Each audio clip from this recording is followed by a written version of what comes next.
Bate-papo com Dantas. Oferecimento Kizara Móveis. Realizando sonhos. Oi pessoal, boa noite, tudo bem? Está começando mais um Bate-papo com Dantas nesta segunda-feira e hoje vamos falar sobre saúde suplementar com a advogada Emília Antonelli. Tudo bem, Emília? Boa noite, tudo bem contigo? Maravilha, seja bem-vinda ao Obrigada. Bate-papo com Dantas, no espaço Kizara Móveis, que fica aqui no bairro do Boqueirão, em Santos. Gente, a Emília é advogada especialista em saúde suplementar e mestre em Direito da Saúde pela Universidade Santa Cecília. Emília, antes de te bate-papo em cima de saúde suplementar, inclusive falando do seu livro, eu queria que você falasse um pouquinho da sua trajetória, né? Você estava conversando comigo aqui nos bastidores, você veio do interior de São Paulo, então eu queria que você falasse um pouquinho, então, não apenas da sua área acadêmica, mas dessa época aí, desde pequenininha, 9 anos, aí lá no interiorzão, e veio parar na Baixada Santista, Santos, por quê? Bom, eu nasci no interior, Aguaí, é o interior de São Paulo, quase Minas. Quase Minas. E eu vim para Santos porque os meus pais na época se separaram e como a família da minha mãe e até do meu pai é daqui da Baixada, mais fácil para ela, para criar eu e minha irmã, né, que tinha uma irmã, eu tenho uma irmã de 3 anos mais nova, na época ela tinha 6 e eu tinha 9. E aí ela decidiu voltar para Santos para poder ajudar, a minha avó poder ajudar a gente e tudo mais. E aí nós retornamos. Nisso que a gente retornou, fui parar em colégio público. Minha mãe não tinha muitas perspectivas de emprego, ela foi lavar cachorro. E aí eu ajudava a cuidar da menorzinha. E com o passar do tempo, eu decidi fazer direito, que era a faculdade. Por que direito? Eu sempre fiquei muito em dúvida entre direito e medicina, que eu sempre tive esses dois lados da minha família. E na época, por questões financeiras, eu acabei optando em seguir pelo direito ao invés de tentar a medicina em São Paulo. E quando eu sentei, primeiro dia que eu sentei na sala de aula, eu falei, estou no lugar certo. Eu realmente me encontrei na profissão. E aí, fazendo a faculdade de Direito, eu era bolsista, eu consegui ProUni. Ah, você foi para aluna Fui pra bolsista ProUni. Isso, eu estudei na Exanc. E lá eu consegui também um estágio na faculdade. Então, eu trabalhava na faculdade e estudava à noite. Ou, às vezes, trabalhava à noite e estudava de dia. Então, eu passei esse período. Também teve uma época em que eu vendi bastante doce na faculdade para ajudar os alunos, para os colaboradores da universidade. Sim, sim. Eu vendia trufas. Você mesmo fazia? Eu mesma fazia. Foi antes de conseguir o estágio na faculdade. E aí eu fazia trufa, na época que tava calor, eu vendia geladinho, me virava. Fazia os doces, porque eu tinha a bolsa de 50% do ProUni, então eu precisava pagar os outros 50%. E aí eu conseguia conciliar isso. Na época que veio a pandemia, que foi logo depois eu me formei, eu estava já fazendo o curso da faculdade. Já estava no estágio da faculdade. E aí eu trabalhei na biblioteca. Muito tempo. Na biblioteca da universidade. E por que você focou? É claro que você falou que gostaria de fazer o campo de saúde, medicina no caso. Sim. E aí você decidiu seguir uma especialidade em termos de saúde porque gostava de medicina ou porque durante o curso na universidade você falou, olha, esse assunto é mais interessante, é o caminho que eu mais gostei, enfim? Não, na verdade a gente não tem o curso de Direito da Saúde na faculdade. A gente tem os campos mais comuns, que é trabalhista, civil. Certo. E na época eu estava até deslumbrada com a época trabalhista, eu queria fazer. Trabalhista. Tanto é que quando eu me formei, 6 meses depois eu já era pós-graduada em processo e direito do trabalho. Legal. Que eu sempre gostei muito de estudar. Só que o direito da saúde, ele caiu no meu colo. Eu tinha uma colega na época que ela estava se fazendo o direito também comigo. Ela era gerente geral do Plano de Saúde do Santa Saúde hoje. Certo. E na época eu não sabia, era só uma colega. E aí conversando e tal, ela gostou de mim. E ela falou assim, você não quer fazer uma entrevista? Eu tenho uma oportunidade. Eu nem sabia quem ela era, para mim ela só era representante ali do call center. Eu fui trabalhar no call center do Plano Santa Saúde. E chegando lá eu fiz a entrevista, até falei assim, mas quando que eu vou saber a resposta? Ela disse, não, a vaga é sua, você veio aqui para me dizer se você quer participar. E eu fiquei até impressionada, isso nunca tinha acontecido comigo, né? passei, comecei a trabalhar lá e calhou justamente porque meu estágio estava terminando. Então não tinha outra opção, não tinha nada disso. E ela falou assim, poxa, eu não tenho uma oportunidade no direito que eu sei o que você quer. Mas aqui é uma porta de entrada, a operadora é muito grande, enfim. E eu entrei. Comecei a trabalhar no call center, confesso que eu não gostava muito. Mas ali... Para atendimento diretamente aos clientes, é isso? Isso, a gente atendia as demandas do beneficiário. Então a gente ouvia reclamação, boleto, resolução de problema. Tudo isso era... Eu brincava que eu era o para-raio, porque tudo de ruim caía comigo. Todos aqueles BO... Vai pra Emília. E aí acabava acontecendo de cair comigo. E aí, talvez por uma coisa muito boa, acabou sendo, porque depois de 4 meses, quando eu fui efetivada, passou um mês, eu fui convidada para a ouvidoria. A ouvidoria do plano. Santos. Isso. Acabei ficando pouco tempo. Foi lá no SAC que eu descobri que essa moça, a Heloísa Rocha, era gerente geral, porque até então, para mim, ela só era coordenadora do SAC. E fui parar na ouvidoria. Fiquei um mês, ela me chamou e falou assim, poxa, eu tenho um trabalho para você não quer ir para a gestão de rede? Eu tô precisando de alguém de confiança. Ela tinha acabado de assumir o posto, então estava conhecendo todos os outros setores. E eu fui. Fiquei lá o restante da faculdade. Quando eu me formei e logo peguei a ordem, porque eu já tinha passado, enfim, ela me convidou para ir para o jurídico do Santa Saúde. Então, a saúde suplementar, ela literalmente caiu no meu colo. Eu não tinha nenhum conhecimento, a faculdade ela não passa sobre isso, né? Ela não ensina. E quais assuntos, né, envolvem os casos de saúde suplementar? Saúde suplementar, ele tem um vasto...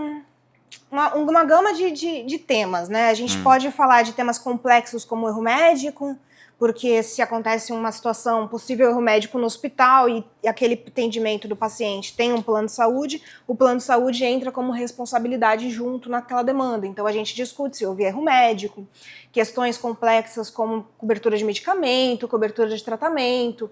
Então eu acabo lidando bastante com essa parte de medicina, cobertura de materiais, bucomaxilo, se aqueles materiais são ou não cabíveis para aquele caso. Então, nessa área, a gente acaba estudando também o caso médico do paciente, até para poder entender e contra-argumentar, defender dentro do plano de saúde. Aí também tem questões mais burocráticas, que é cancelamento, contratação, o financeiro, se foi cobrado dentro do prazo, uma demanda ali ou outra de PROCON, que o beneficiário não queria ser desligado, ou então queria desligar e não conseguiu. Questões mais simples, mas elas têm uma vasta gama de variação. E também podemos lidar justamente com o órgão que é a ANS, que são questões regulatórias. Agência Nacional de Saúde Suplementar. E como é que a ANS funciona literalmente no dia a dia do profissional que atua nessa área?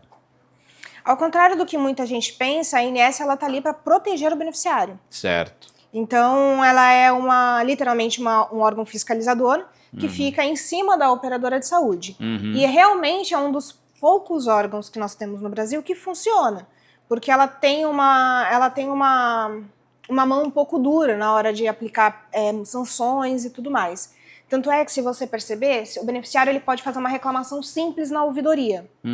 E aí ele fala assim, um exemplo clássico, eu liguei na operadora de saúde e não tem clínico geral. Só que então ele fala assim, não tem clínico geral com o Dr. Marcelo. Só que a operadora de saúde, ela não tem que fornecer um médico específico, ela tem que oferecer dentro do prazo o clínico geral. Não importa quem o profissional, mas é o clínico geral. Exatamente. Se o beneficiário quer esperar aquele médico de confiança, ele tem que aguardar o prazo dele. E aí o beneficiário liga na ouvidoria da ANS e fala assim, porque a operadora de saúde não está cumprindo com o prazo regulatório, que é conceder a consulta dentro do prazo, com o Dr. Marcelo. Só que ali, na conversa que ela fala, ele já fala que quer com o médico específico. A pessoa que escuta, o ouvidor da ANS, ao invés de explicar que talvez seria o caso, não. Ele abre um processo administrativo, dá o prazo para a operadora se defender, e se ela conseguir demonstrar que ela tinha outros médicos, que realmente ela estava correta, ela não é atuada. E aí as multas variam de 50, 60 mil, que também não vão para o beneficiário, né? São para a operadora. É só para a operadora... A operadora de saúde paga para a ANS. Então a punição literalmente é para a empresa, a operadora assistente de saúde. Exato. Agora, eu queria saber o seguinte, a área da saúde, ela é muito conhecida ou é pouco conhecida na área do direito, no geral? Quando eu estava na faculdade, era uma área nova, assim como o direito digital, Certo. que a gente nunca escuta falar, Uhum. não sabe nada, enfim, né? A gente escuta um CDC aqui e outro ali, mas efetivamente o direito da saúde, não. Eu fui ter contato mesmo nesse primeiro momento que eu fui para o call center, e aí eu comecei a querer entender o que estava acontecendo, era um mundo muito novo, muito diferente. Mas hoje em dia, com a mídia em cima mais das questões relacionadas a plano de saúde e tudo mais, tem cada vez mais profissionais se especializando na área. Mas ainda legal. assim, não é uma matéria que nós aprendemos na faculdade. Agora, Emília, eu queria saber se tem algum caso, né, que te marcou na sua trajetória, que você lembra até hoje, chamou atenção ao longo desses anos no setor do direito de saúde. Eu tive um caso que quando eu trabalhei na gestão de rede, a gente estava tentando encontrar um prestador, e é uma criança que tinha câncer, e ela foi fazer uma cirurgia no coração, e aí ela tinha... Descobriu-se no meio da cirurgia, porque ela teve uma complicação, que ela teve um problema na cabeça. E aquele hospital em que foi um prestador externo, porque os nossos não tinha para fazer aquela cirurgia no coração, precisou fazer aquela cirurgia, aquele prestador não fazia, porque ele era muito específico para aquela região cardiotorácica. A gente conseguiu, depois de muito tempo, achar um prestador, só que a criança, infelizmente, veio a falecer um dia depois que foi transferida. Nossa. Então foi um caso assim que, por mais que a gente tenha movimentado vários setores de negociação, porque é tudo particular, então tem aquela correria e tudo mais para conseguir, a gente ainda, inclusive, custeou o transporte aéreo. Um transporte aéreo? Para a criança, por conta da urgência do caso. Ela estava aqui na Baixada e foi para São Paulo? Não, ela estava em São Paulo. Ela estava em São Paulo mesmo? Foi para um outro hospital deslocado via helicóptero? Precisava. E aí, nesse caso, aconteceu dela chegar... Ela chegou até a fazer a cirurgia que precisava, mas infelizmente veio a falecer. Nossa. Você já foi professora, né, do curso de extensão da UAB em São Paulo? Já fiz alguns cursos. Como é que foi essa experiência? Poxa, foi bem legal, porque o meu sonho sempre foi dar aula. Então, eu descobri essa paixão na faculdade. E eu dava aula para meus amigos, assim, né? Ensinava a troca de matéria, enfim. E aí eu falei assim, poxa, eu quero fazer um mestrado para dar aula. E com o mestrado eu soube da oportunidade de dar aula no curso da ESA de São Paulo.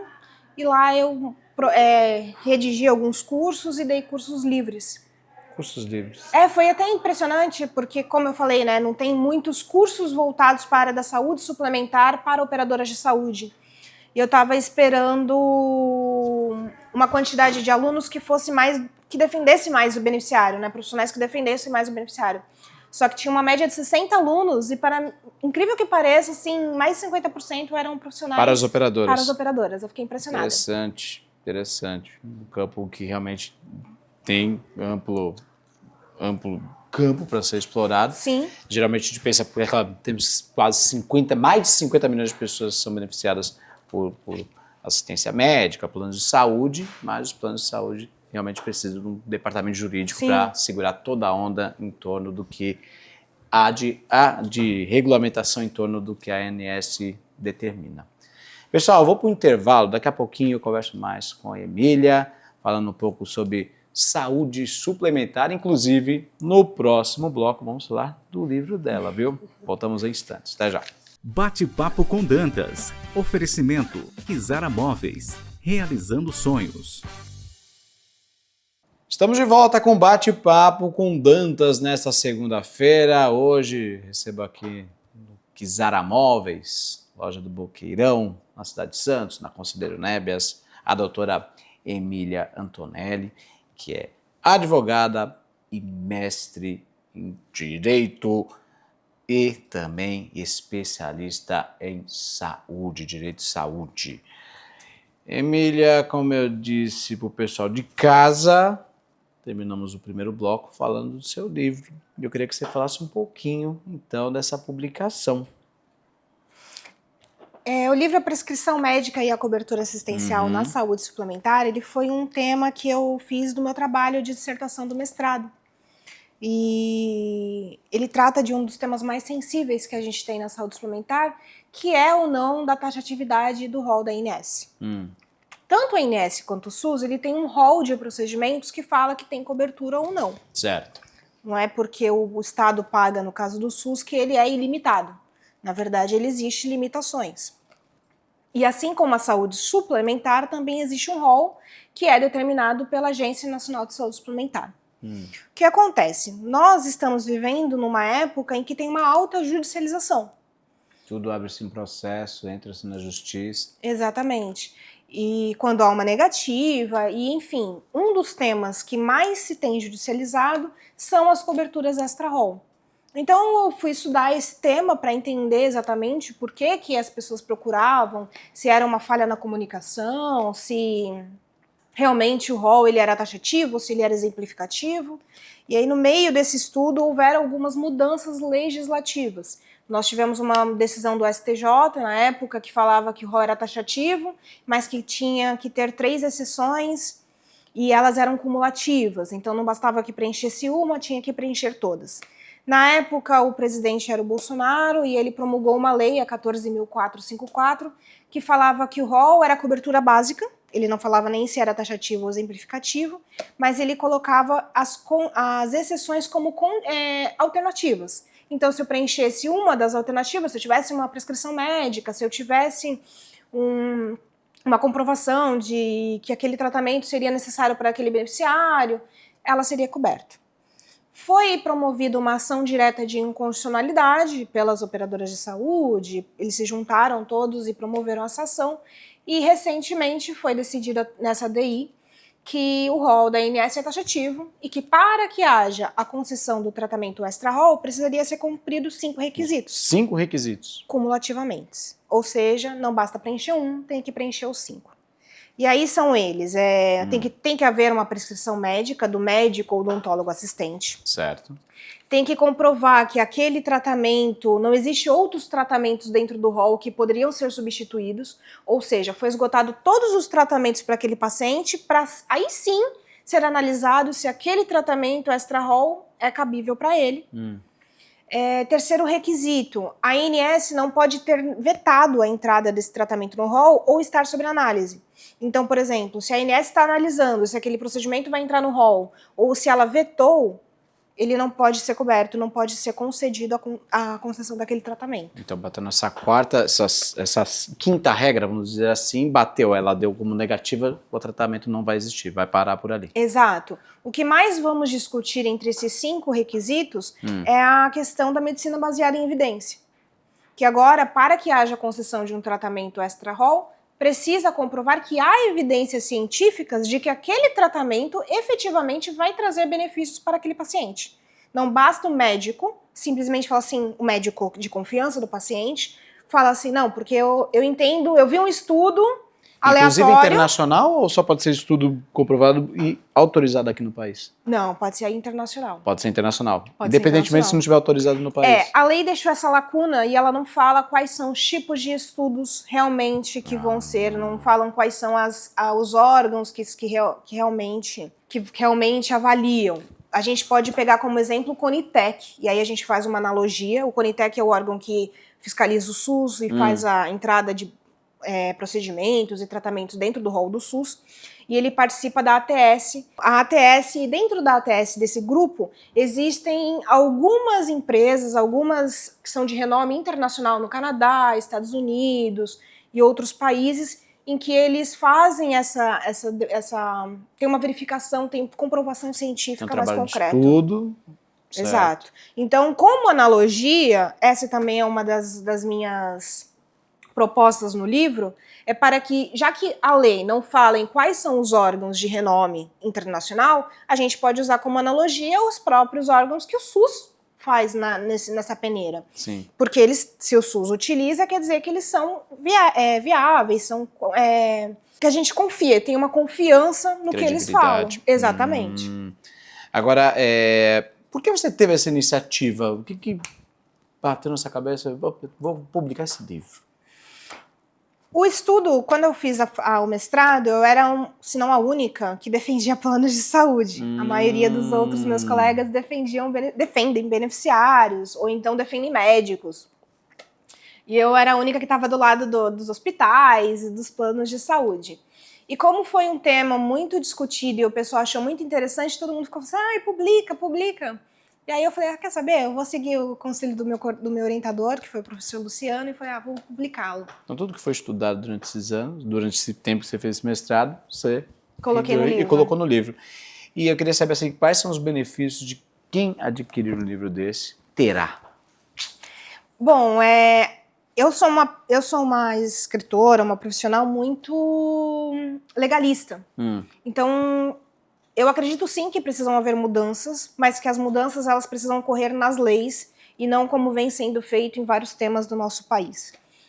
O caminho da judicialização não é o caminho correto para modificar alguma coisa. Certo. Então, se você quer que um determinado procedimento seja incluído, ou tenha cobertura, ou que mude as regras, que mude na lei, porque aí todo mundo vai ser beneficiado por isso e nós vamos ter uma regulação, uma fiscalização em cima disso.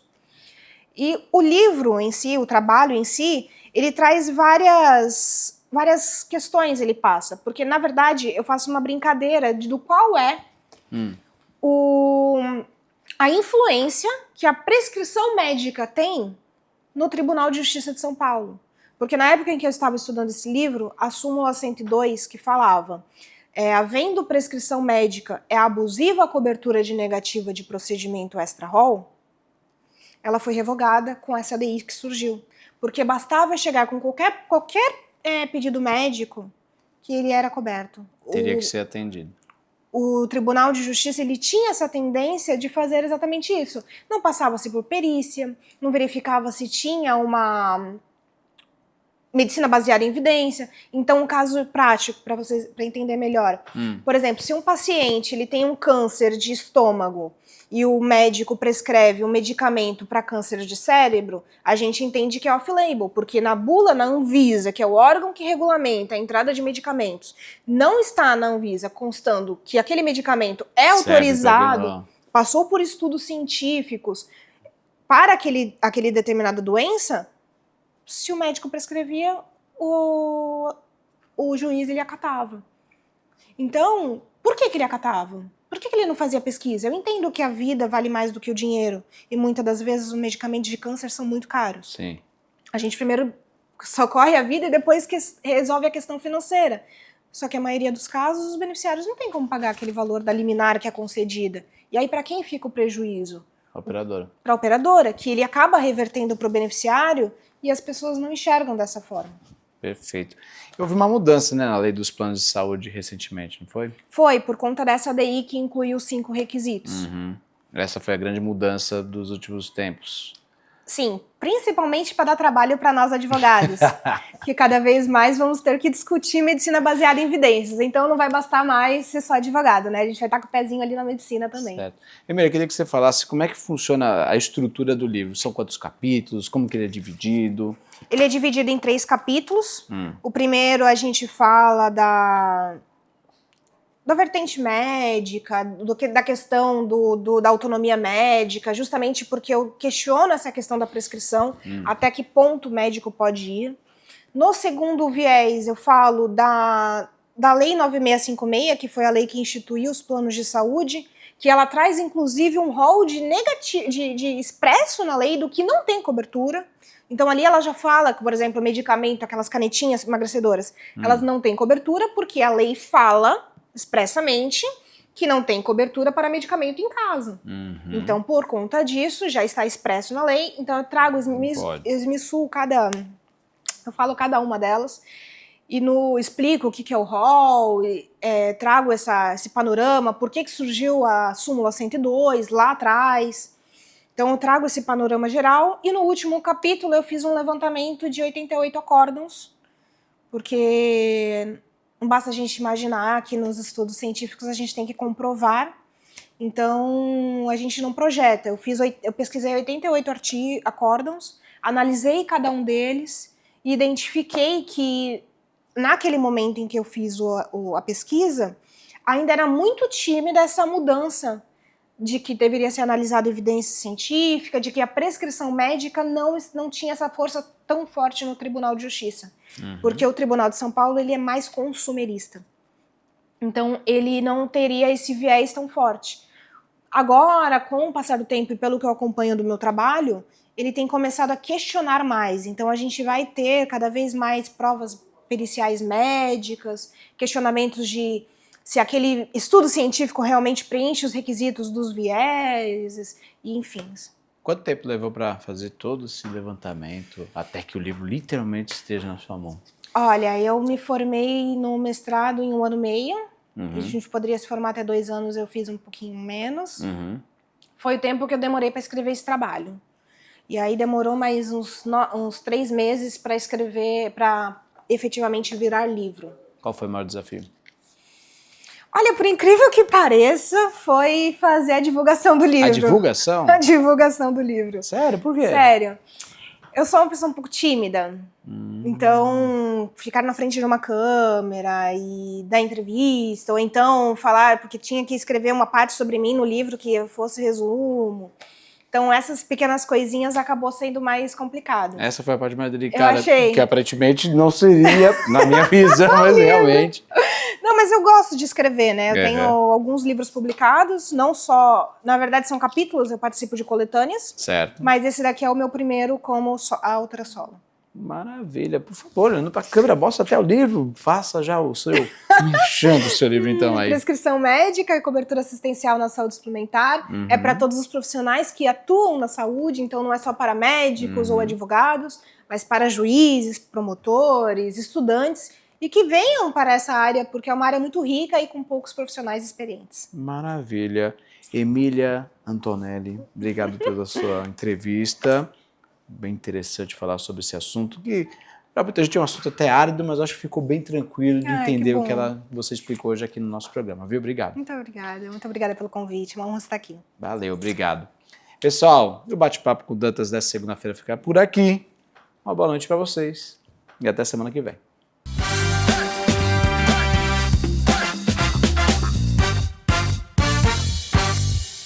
Bate-papo com Dantas. Oferecimento Kizara Móveis. Realizando sonhos.